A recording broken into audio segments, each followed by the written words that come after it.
Good morning, Unity of Kalamazoo. Friends near and far, and right here in this very room with us. It's a choir Sunday at Unity this week, so we are blessed and excited to welcome the choir for 3 pieces of special music with the wonderful Janice Lakers leading them. And we've got Liz Kelly on piano with us. She's been working with the choir the last few weeks, and they're all sounding wonderful together. So Cam Taylor in the back on bass is joining us, sitting in for John Moody. My name's Carolyn Keeble, and we've got Barb's song leading. And so we're going to ask you all to rise and sing with us on our opening songs this morning. God is my source, to start things off.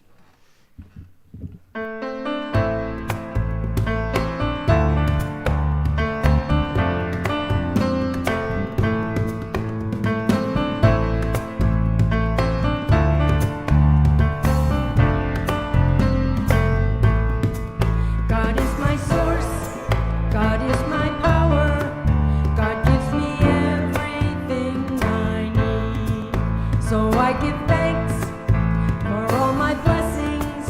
God gives me everything I need. Love is my source, love is my power, love gives me everything I need.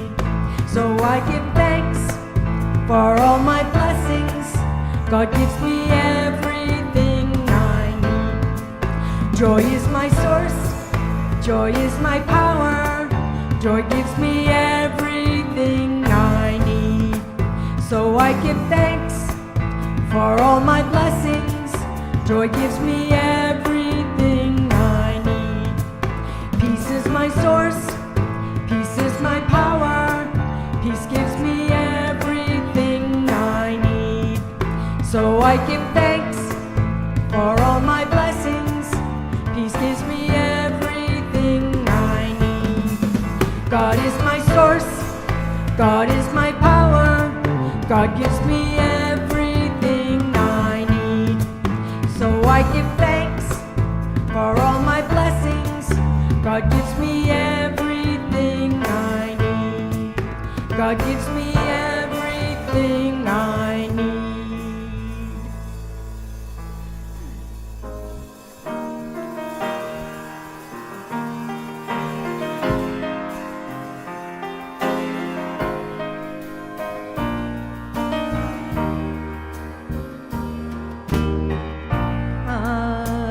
I am so grateful for this life I have to live. Oh, and I am so grateful for all I have to give. For I live in a world of abundance, in a true never-ending source of love. Yes, I live in a world of abundance, with a life overflowing and a heart full of love. I am so grateful, for I know my path is blessed by a love so full and graceful.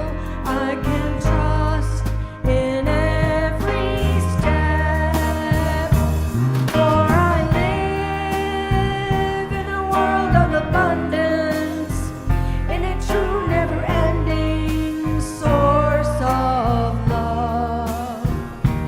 Yes, I live in a world of abundance, with a life overflowing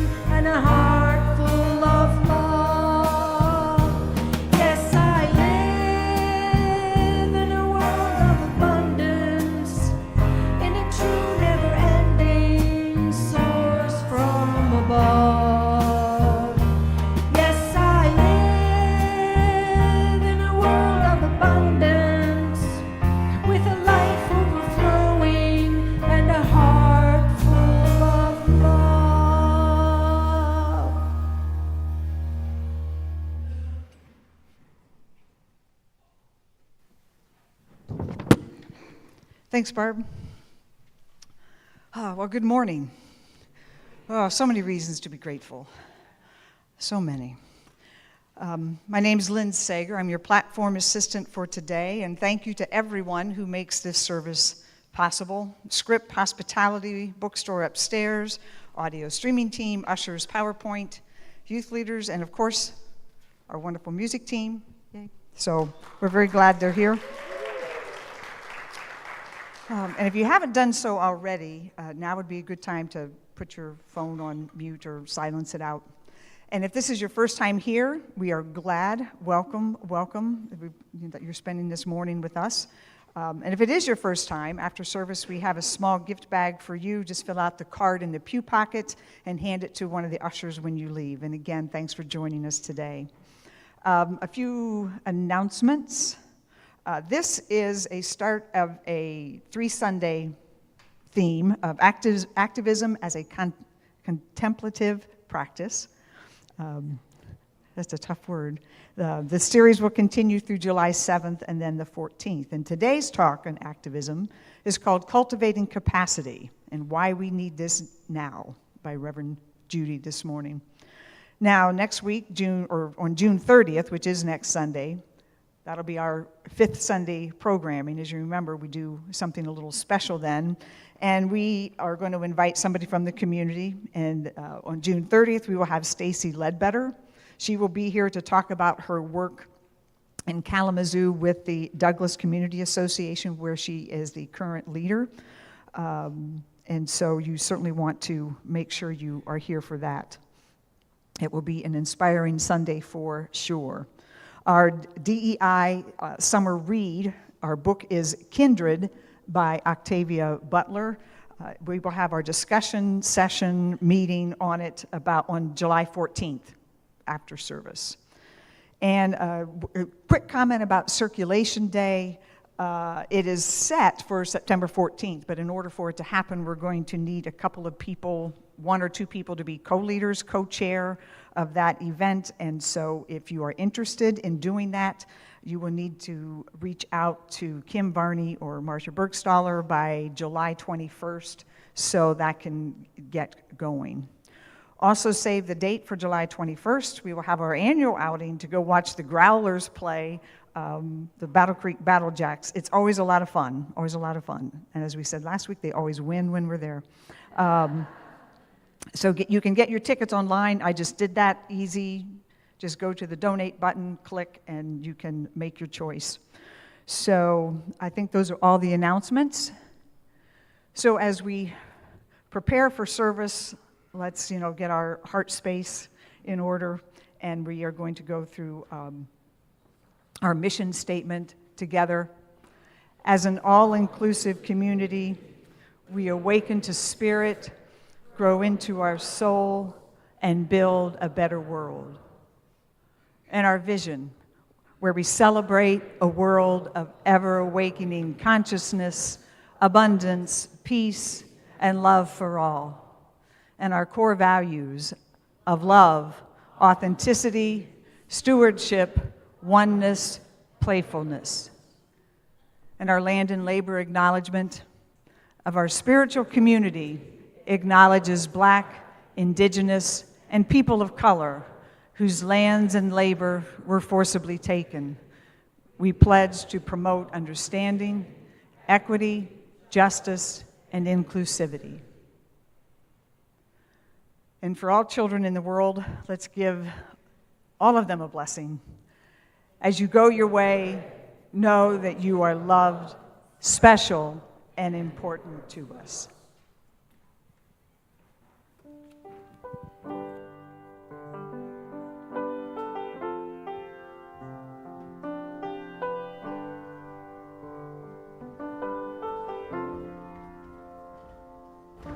So we are privileged to have the choir leading our meditation song this morning. And I wanted to just give you a little background and orientation about the song before they get started. When I was in ministerial school, and one of the churches I interned at was Unity Church of Overland Park. And it was a real privilege and an honor to serve there. At the time, they were one of the largest churches in the Unity movement. they had a fantastic music program.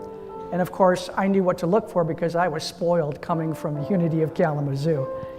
But they had 3 song leaders that would typically lead their 11 o'clock Sunday, a man and 2 women. And this is where I first heard that song, I Send My Love. And they used to do that as their meditation song, and they did kind of an echo version of it.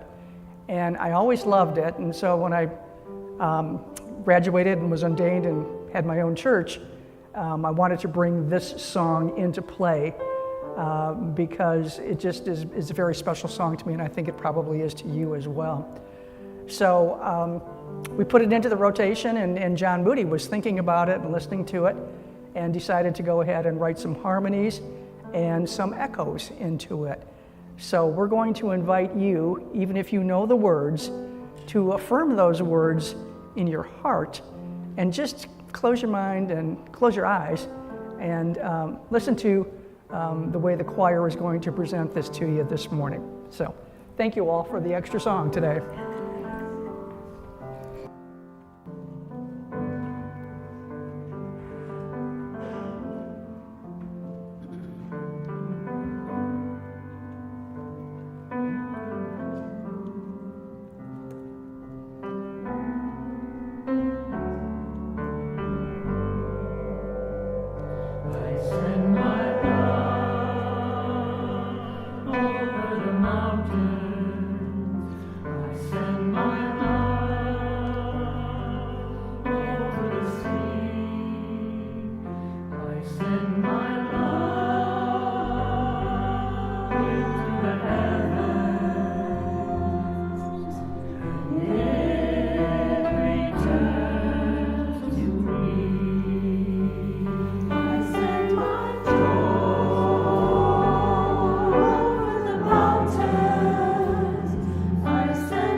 So special thanks to John for his arrangement, and special thanks to the choir for performing that.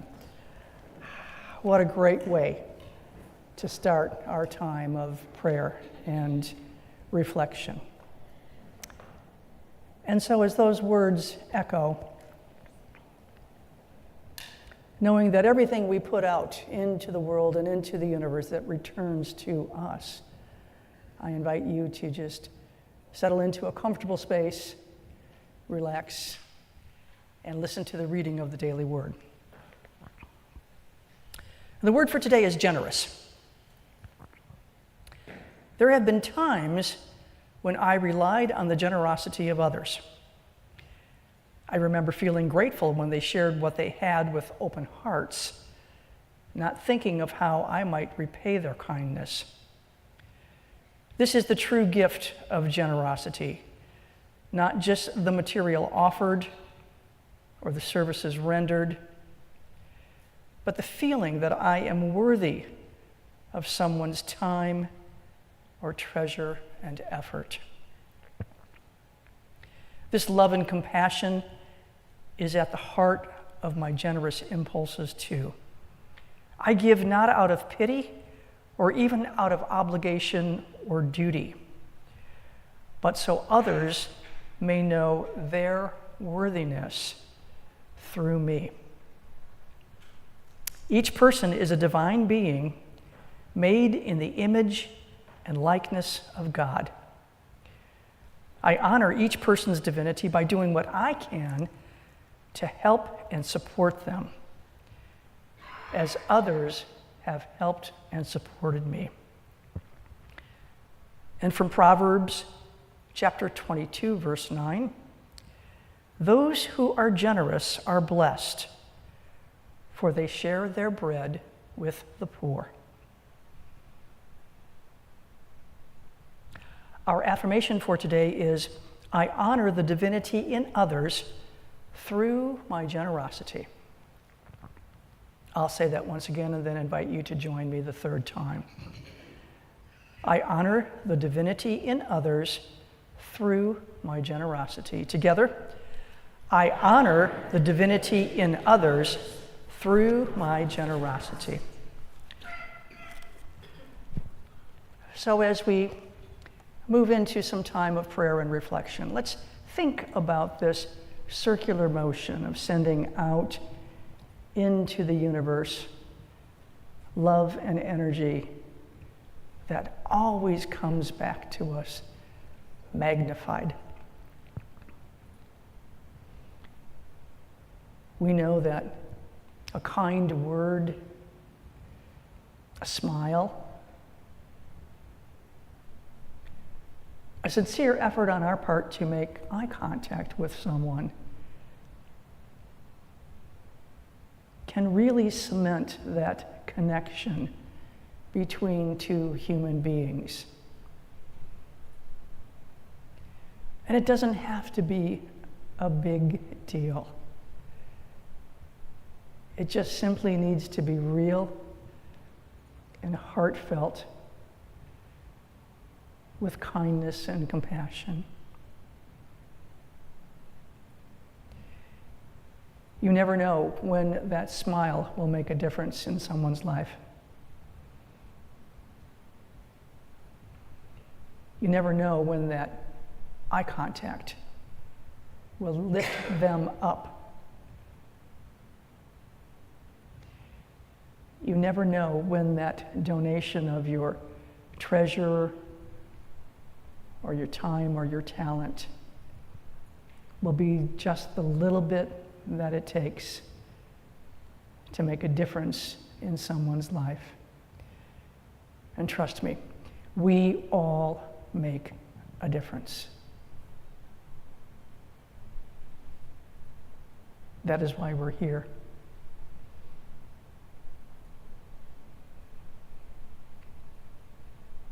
Our purpose is to recognize all the blessings that we have, to be delighted by the life that we have been given, to live it fully, freely, and with joy,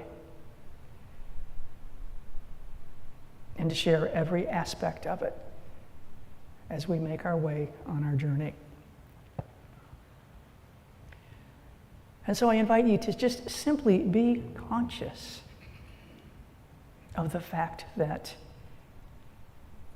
We are not alone on this journey.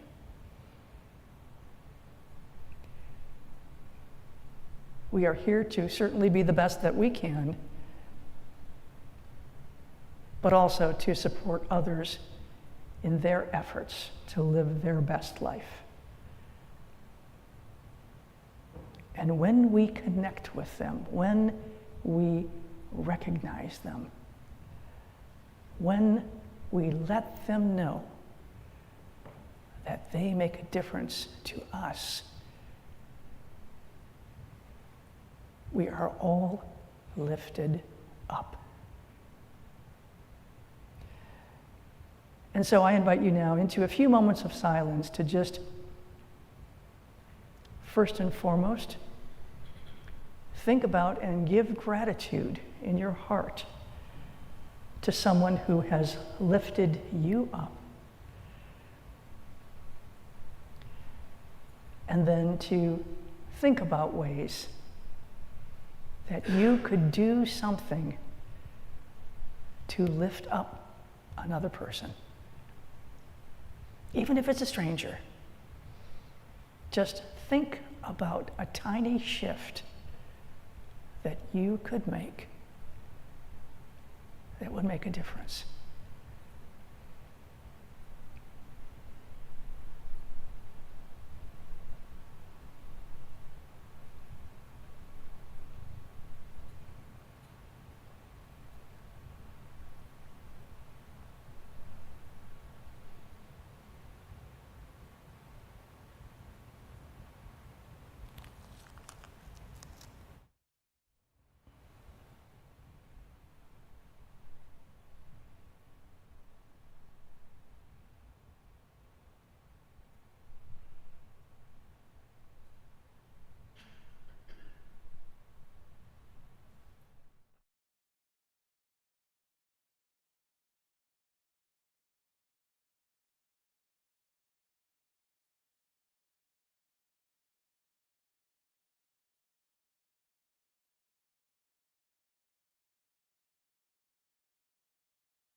I invite you now to just bring your attention and your focus back to this place and to this time. And to, again, as you move forward in your day today and in the week ahead, make it a point, at least once a day, to bless someone that you meet along the way. And to be grateful, grateful for all of those who make a difference for you. This we pray in the name and in the honor of the living, loving Christ consciousness.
Well, that was just pretty darn fabulous, don't you know?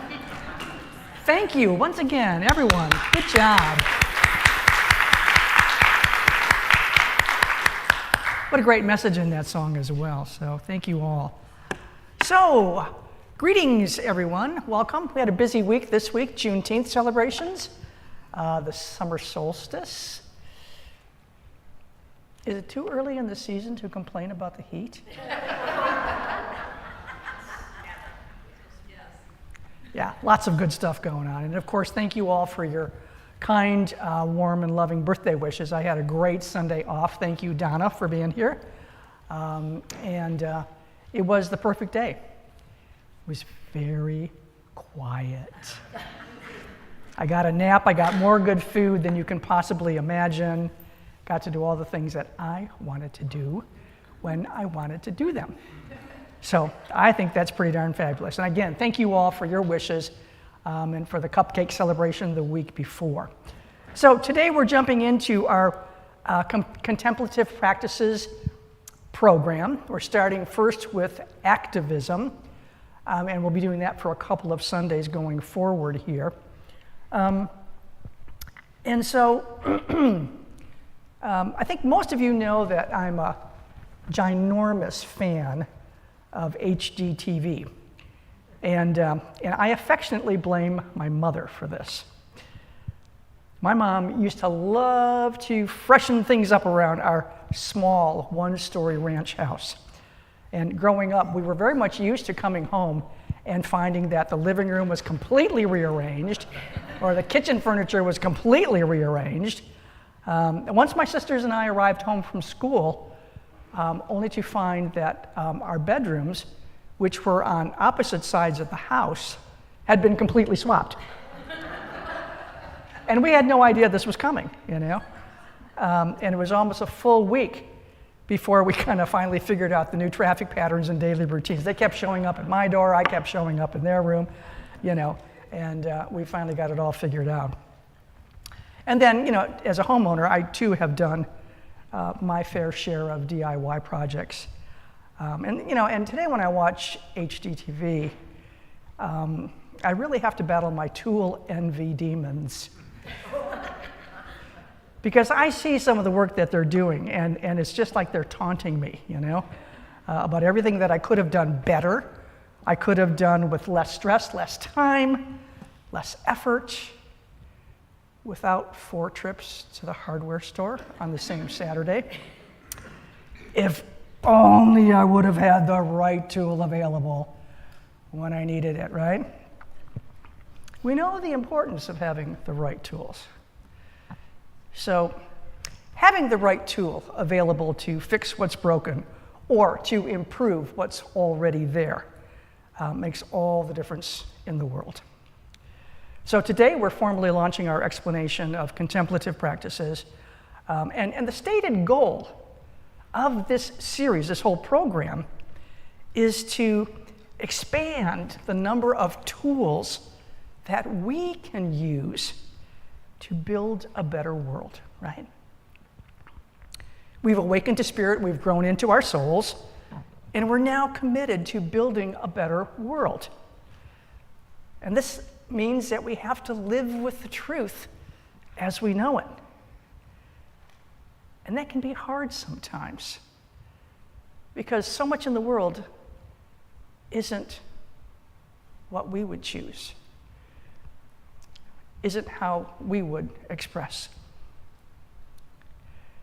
And so in order for us to be better builders, we have to discipline our minds to firmly and unswervingly align with the truth that our heart already knows. If we're going to be truly successful at building a better world, we need to develop the skill sets that elevate us from DIY weekend warriors to the master craftsmen and master craftswomen that it takes to build a better world. And we need to get the right tools to get the job done. So as we begin to look at this exploration of activism, I want to talk about the importance of cultivating our capacity and why it is so important that we do that now, at this time. So as I often do, let's begin with a couple of definitions. The word cultivate is frequently used in a couple of different contexts. The first context has to do with growing plants or crops. The other context that is frequently used refers to cultivating relationships and people. So when you cultivate people, you are providing support and encouragement to them. The term capacity is also used in several different contexts that provide different meanings or perspectives. On the one hand, capacity refers to the size of something or how much it can hold or contain. Capacity of my water bottle here is expressed in the number of ounces that it will hold. Another context for the word capacity refers to our mental capacity, right? And our mental capacity is our ability to process, understand, and use information. So, for the purposes of our conversation here today, cultivating capacity means supporting and encouraging our ability to process, understand, and use information. So, for the next piece of this, why is it so important? In fact, why is it so urgent to cultivate capacity at this time? So, when we gather here on Sunday mornings, there's an atmosphere of kindness and caring and grace and gratitude. And I think for many of us, it's a bit of a safe haven in a world that seems to manifest new examples of crazy and cruelty almost each and every day. The world that we're living in right now is like a house that has some serious structural issues. And we're the contractors who have taken on the task of fixing it up. Now, we won't know what specific repairs are needed until we kind of figure out what's causing the floor to tilt or slope a little bit? Why is it that the windows always seem to be stuck? Why is there water in the basement every time it rains? We have to figure out what these root causes are. And I want to suggest initially here that we can use our understanding of metaphysics as a tool to unpack what we're seeing in the world today. It's a tool that we can use to connect the dots and kind of develop an understanding of what's going on really in the big picture, what's at play. So we can look through the lens of divine order, and we define that as mind, idea, expression.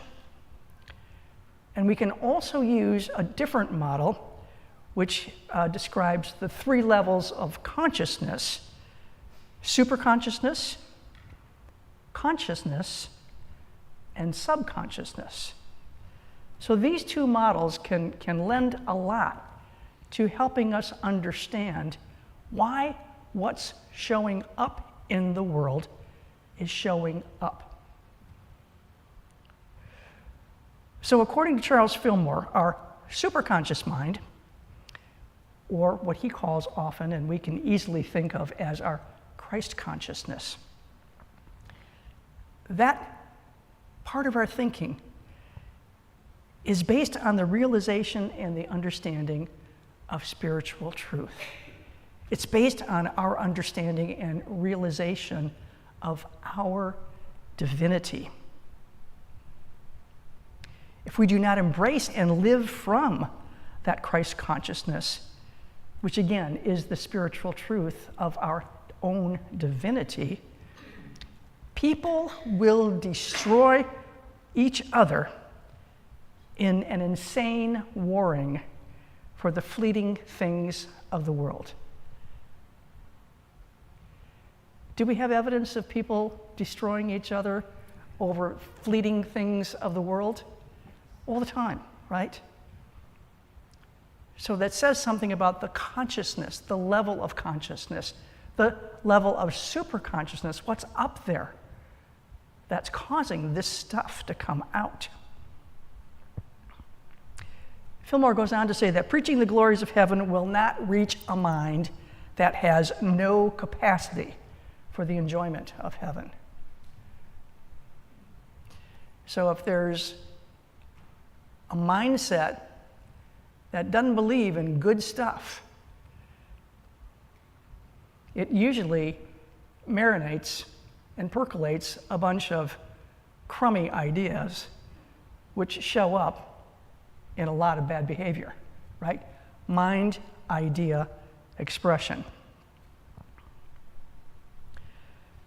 So superconscious mind needs to be focused on our divinity and our realization of truth. Our conscious mind is that phase of mind in which we are actively aware of our thoughts and we're moving through our daily routines and activities. And it's kind of, it's the state of awareness that most of us are most familiar with and where we spend most of our time. It's also the state of awareness through which we establish our identity and express our personality. So if we're going to show up as better builders, we need to first and foremost have an awareness of that Christ consciousness, our own divinity, in order for us to be able to connect to that and use that as the basis for how we express into the world. The subconscious mind is the home of our habits. It's the storehouse of our past thoughts, past experiences.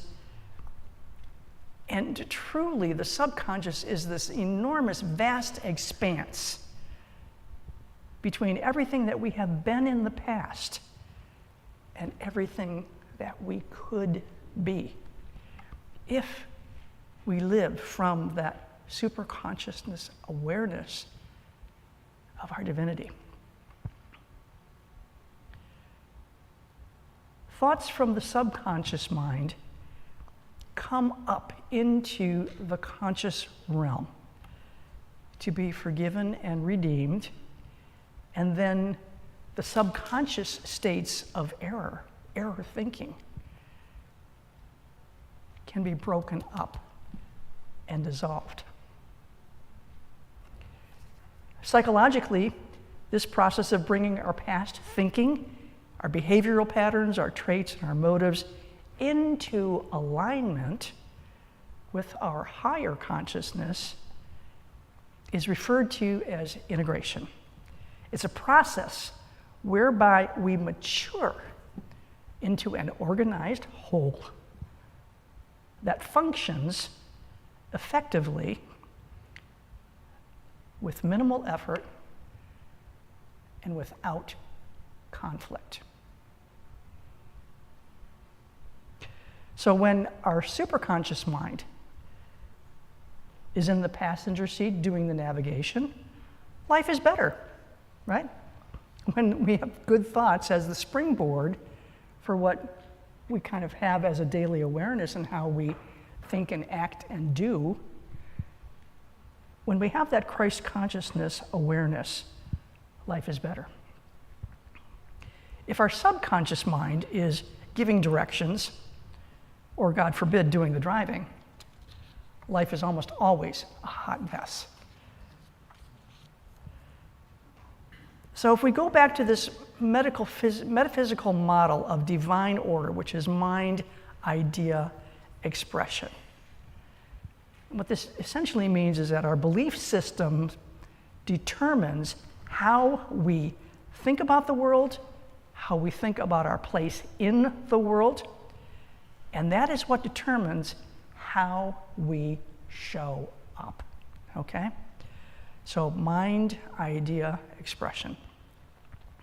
Higher thoughts lead us towards oneness and right action. Lower thoughts shift us into feelings of separation, reactionary kinds of behavior, even aggressive self-preservation, none of which helps us build a better world. So are we driven by higher thoughts or are we driven by lower thoughts?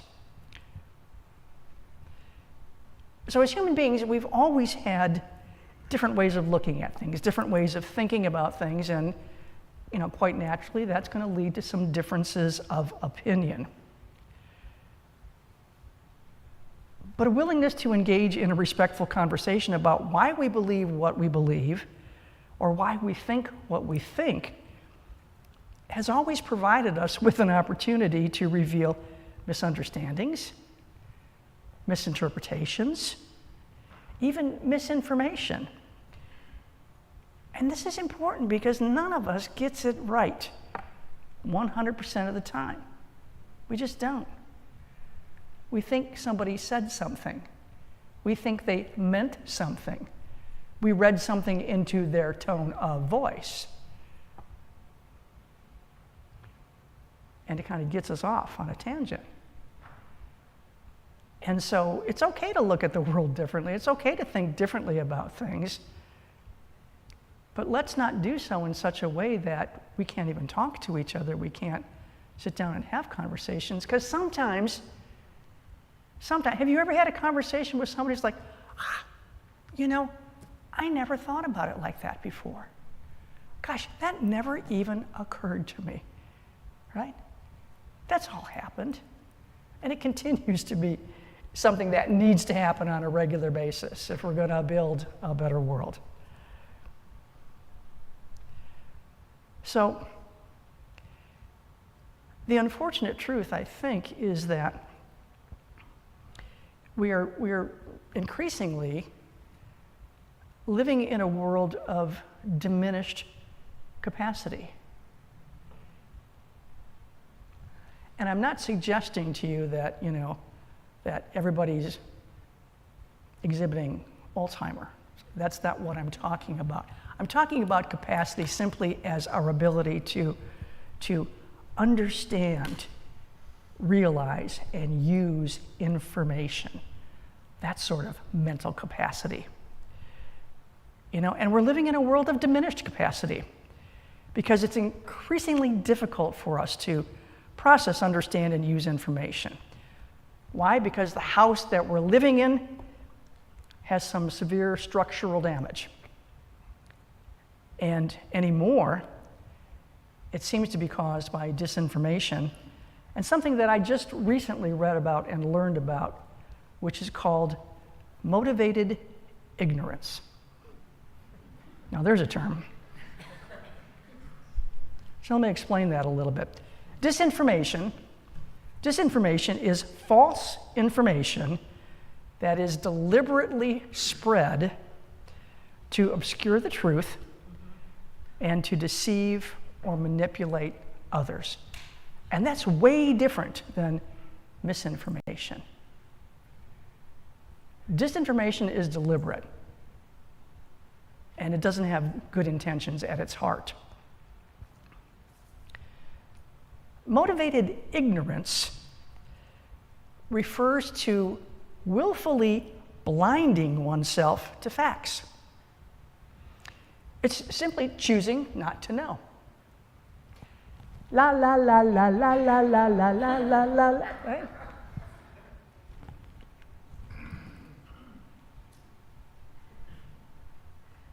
Choosing not to know. And in many cases, the reason why people do this is because knowing the truth is simply too costly for them. It's too psychologically painful. It's too threatening to their core identity.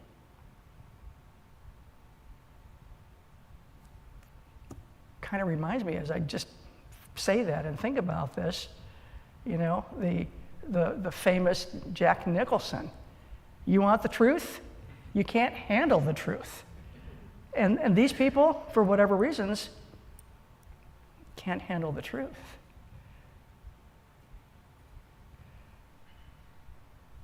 We live in a world where people are actively choosing to remain in a state of ignorance.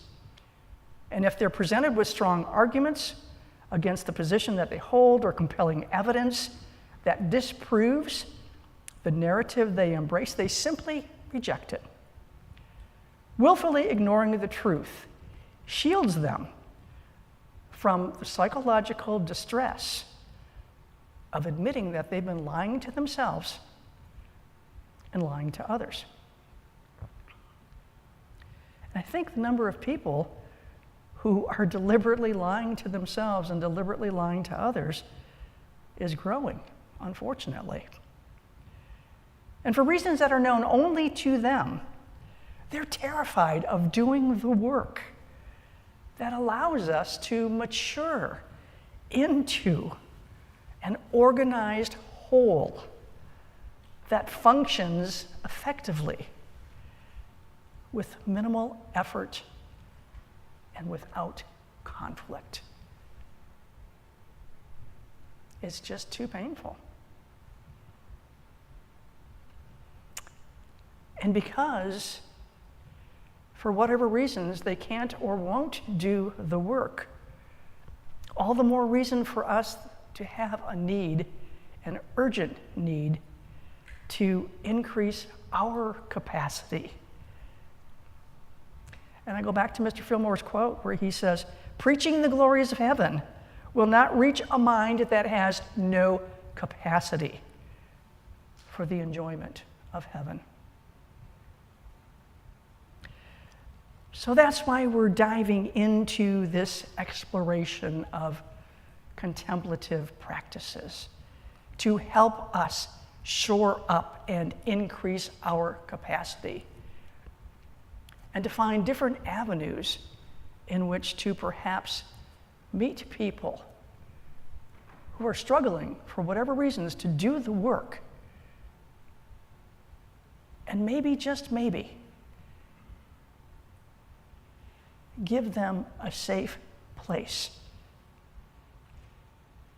to begin to question to question the stories they're telling themselves, to question the stories that they're trying to tell to the rest of the world. These contemplative practices are the tools that will support us in developing our capacity. Capacities for what? Deep concentration, not being distracted by all of this noise, quieting our own minds in the midst of action and distraction, and gives us the strength, the tools we need to carry on against all odds. So, as I mentioned at the beginning of my talk, this first branch of contemplative practices that we will explore is activism. And it includes some of these things. It talks about our work, either paid work or our volunteer work that we do. We're going to take a look at vigils and marches. Why? Because they help us to maintain a period of wakefulness or watchfulness. And sometimes part of what we do to build a better world is to make an effort to hold the space, right? To create a place of wakefulness and watchfulness. Bearing witness. What does that mean? Well, there's a lot of different interpretations for that one. But we're going to look at it from the concept of proclaiming or sharing evidence that something is true. It is true. And by saying it over and over and over again, it is true. Maybe we begin to put a dent or two into some of that disinformation that says, nah. But it's a tool. And the last one that we're going to be talking about is this idea of a pilgrimage. Making a trip to either a place that is important with regard to social justice, or simply a place that is really a critical part of our social, spiritual, or historical past. So those are some of the topics that we're going to be exploring, and we'll be talking about those specifically again on the 7th and in the Spiritual Cafe on the 14th. So I hope that you will join me as we move through this branch of contemplative practices. I know that you're all up for the task of being a better builder. So let's kind of figure out, what do they say? Measure twice, cut once. Yeah, we're going to put together a plan. We're going to figure out what we can do to show up and make a difference. Thank you. God bless you. Have a great week.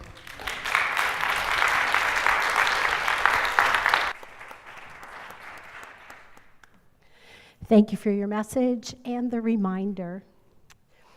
My name is Deb Embrock. I am a member of your board. Would you please join me in our board affirmation? I hold the world in a vision of harmony and peace. And now, as the ushers come forward, if you would join me in the offertory blessing. Divine love through me blesses and multiplies all that I am, all that I have, all that I give, and all that I receive. Thank you, God.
While the choir's going back to their seats, I remember, Judy, something you told me probably 20 years ago. We were having a conversation, and she said, if the only tool in your toolbox is a hammer, everything starts to look like a nail. I have never, ever forgotten that. So sit with that for just a minute, and I think you'll do well. No. So let's hold these tithes and offerings in prayer. Loving Spirit, we are thankful for these offerings that we've received today and throughout the week. May we continue to be grateful for the many blessings and gifts in our lives. And we will continue our prayers for our world, our nation, our community, our families, and hold that vision of peace each and every day. We know and affirm that we are the change we need to see in this world. So as we go through our week, may we all show up authentically as ourselves in the spirit of unity, sharing our Christ light with everyone around us. We are the agents of peace, shining brightly in this world, and so it is.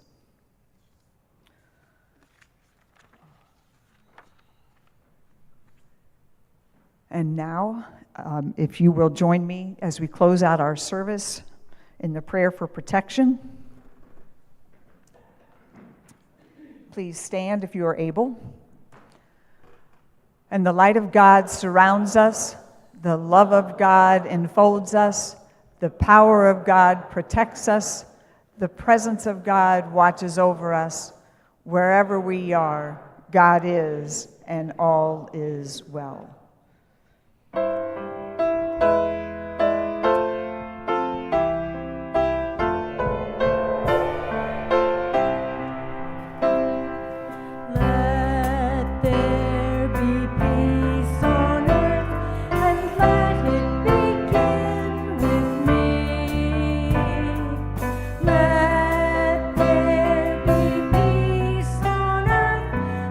Peace that was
Jesus.